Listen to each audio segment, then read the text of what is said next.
আমি যা বলে তাই করি।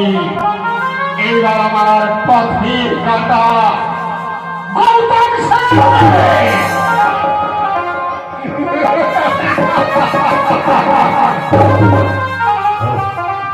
শ্যামল ভাই, এটি বড় দুঃখের সংবাদ আমি তুই দিতেছি। এমনকি দুঃখ সংবাদ ভাই। তুই হয়তো জানিস না আমার মাতৃত্ব বৌদি আর মারা গেছে। কি বলছি? কিন্তু বৌদি অসুস্থ ছিল না, কোনো বিপদ হয়নি। আমার বৌদি কিভাবে বলো জানিস? কিভাবে? কোন শয়তান আমার বৌদিকে জলের সঙ্গে বিষ দিয়ে দিয়েছে। বলতো তোমার নাই, তার যদি একবার দেখা পেতাম যে আমার বৌদিকে বিষ দিয়ে দিয়েছে, তাহলে তার কি শাস্তি হতে পারে? তার শাস্তি হতে পারে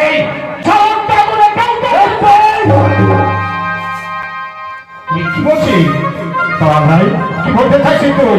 বৌদি মৃত্যুর আগে চিৎকার করে বলে গেছে আমার বৌদিকে জলের সঙ্গে বিষ দিয়ে তুলে দিয়েছিস। তোমার নাই? না না, মিথ্যা নয় তোমার নাই।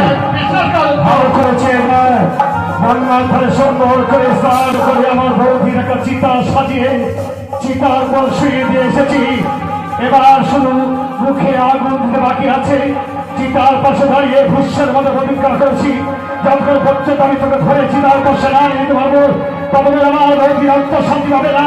তাই মৃত্যুর হেরে তোমার নয়, তাই তোকে হত্যা